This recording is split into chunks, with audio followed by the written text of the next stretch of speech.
Takeover, a German comedy. Contradiction in terms, right? I'm just being stupid.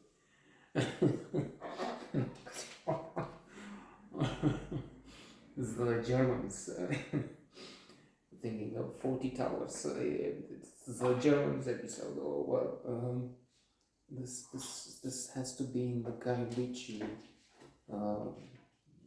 Jason Statham speaks of that as the Germans at the time. So I'm just making this up. I'm not sure. No, they made fabulous movies, of course. Fassbinder, Werner Herzog. It's true. It's Werner Herzog with his Wrath of God, Fitzcarraldo. Two of the best 20 them. On the very tragic, no comedy there, no laughing. Although I'm laughing because, well, first of all, Klaus Kinski was crazy. The documentary made by Herzog on how terrible, awful the filming was. So many problems, and then I'm laughing as silly man, of course, but the madness it is with the monkeys on the raft at the end. Wow, it's nothing to love, but maybe that's just the point. It's so serious, it's so disintegrating, and it's desolation, despair that I don't know, you need to decompress. So then I've seen time is a relative. It's 3 months. This special German comedy. I forgot the name though. I'm sorry. Where Dan Stevens plays this robot, made to look as a very handsome. Dan Stevens is a handsome actor, good one. In there, seeing him in Birth Spirit, well, there wasn't much for him to do there with a part, with a project, but in this, that's my man, my mention something. Anyway, and that was good comedy. Plus, it had German, it had seriousness, it had thought-provoking things. This one, no, I mean I'd say it's the time's somewhat annoying, I think, but to end with a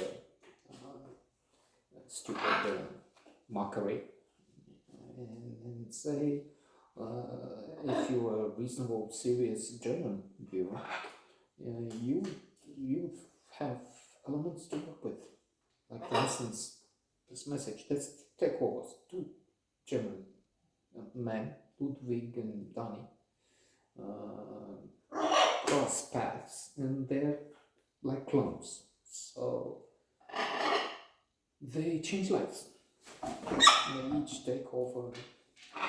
One is filthy rich, and that's nice to see that luxury, architecture, the sky lives, and oh my God, so beautiful.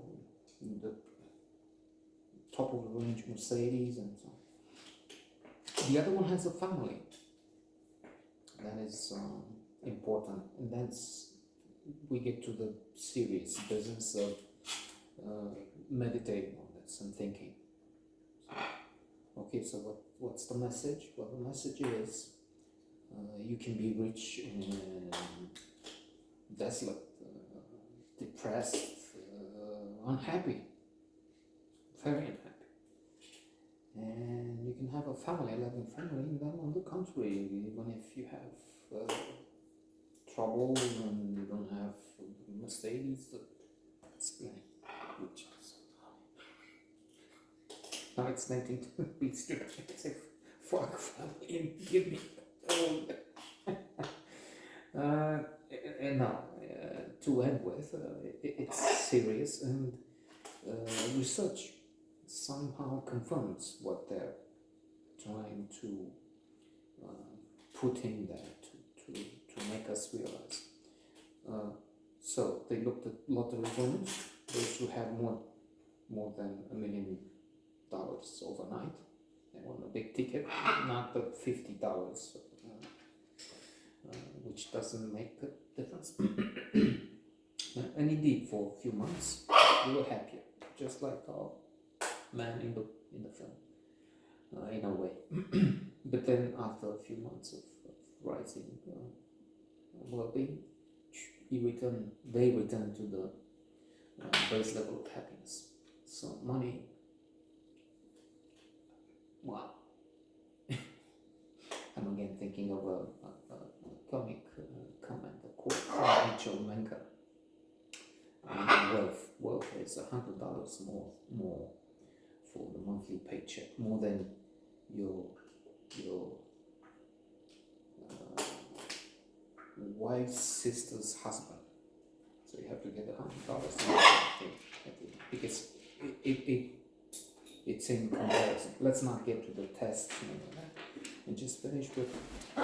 They looked at the happiest people, and what they had in common, what they shared, was not wealth, fortune, materialism, but close connections with family and friends. So, in short, the film or research confirms some of the messages of this film.